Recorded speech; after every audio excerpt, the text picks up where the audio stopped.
Good morning everyone. Welcome to my YouTube channel, Mrs. Kingsley Luna Aragon's Vlog. Ito guys, magluluto po tayo ng patang estofado. Ngayon guys, namarinate ko na po yan sa pineapple juice at saka bawang at saka paminta with sugar, brown sugar po guys. Ayan po guys yung mga ingredients. Banana, samba, saka sugar. Ayan po guys, with anise, saka yung pineapple chunks. Ayan po. Ngayon ilalaga na po natin itong minarinate nating pata.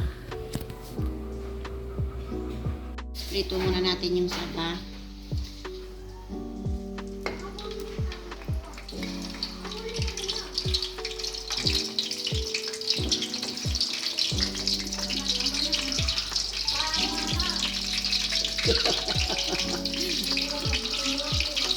Pasensya na guys, may naliligid dyan sa likod. Naliligid si na mother Lily.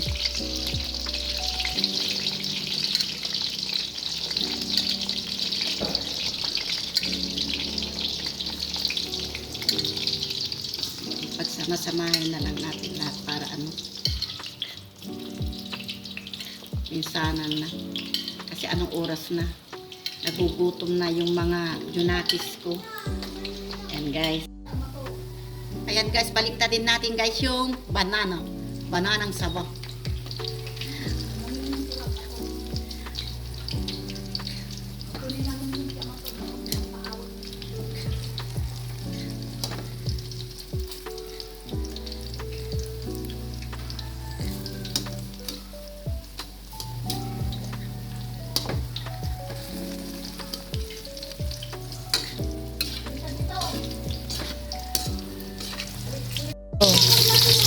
Ayan guys, ang angoy na natin itong pritong saba at isusunod na rin natin yung pata na prito.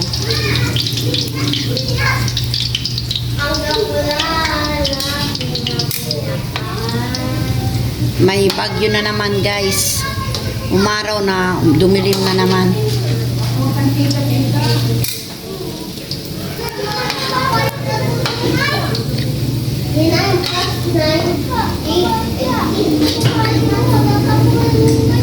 Ay putik, nahulog yung isa. Yan guys, sunod natin yung isabay ko na rin guys yung isa para maluto na rin.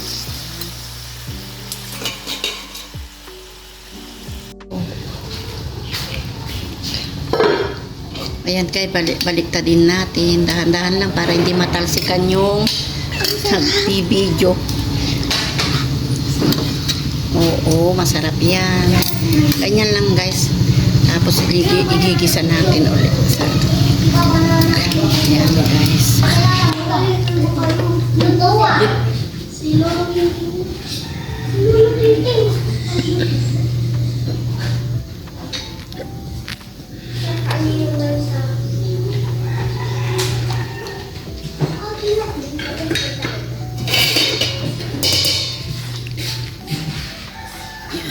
Bawang.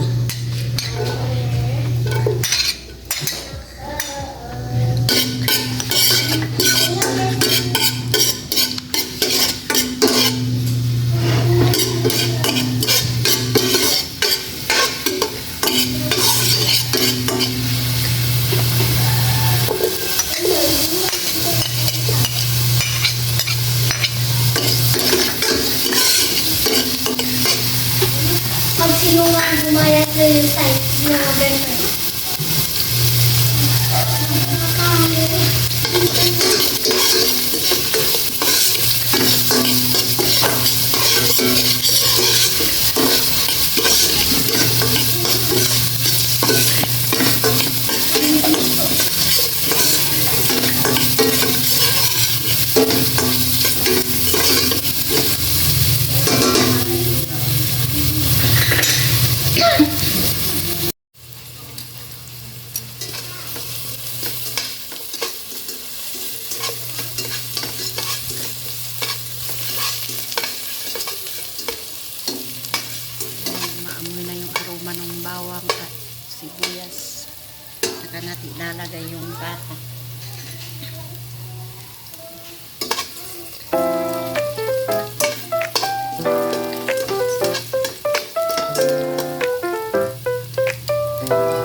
ilalagay ko na yung pata.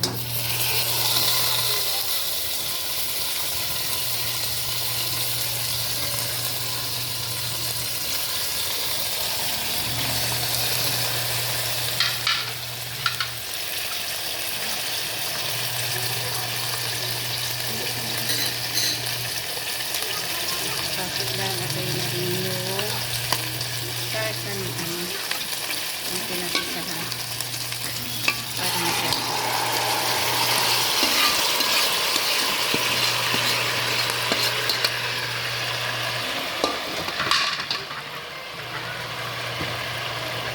At yung pinagmarinidan natin, lalagay ko na rin para sa isang ayan guys.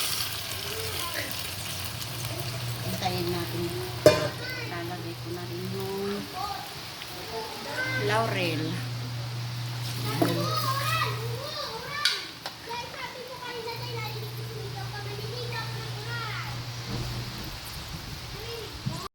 Ayan guys, ilalagay natin yung paminta. Yung pamintang durog. Hayaan lang natin siyang kumulo hanggang sa lumambot.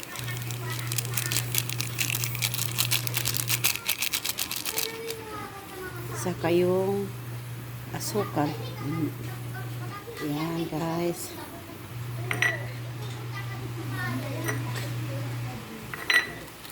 Hayaan na natin yan guys. Nakumulo siya para lumambot. Ayan guys, ilalagay na natin tong pritong saba. Dahil malapit nang maubos yung sarsa niya. Malapit nang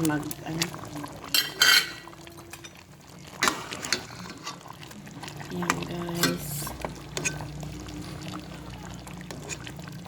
Nagugutom na daw yung anak ko. Nagugutom daw na daw sina friends. Pati yung apo ko. May pressure cooker kasi guys. Pero hindi ko ginagamit dahil takot ako. Yan. Saka ilalagay ko na rin yung pineapple chunks.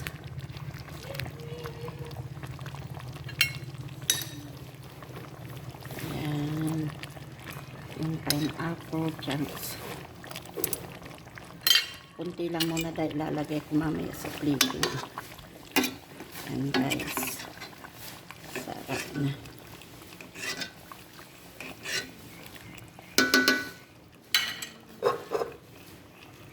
Ayan guys. Tapos naluto na yung pata estofado a la Faye.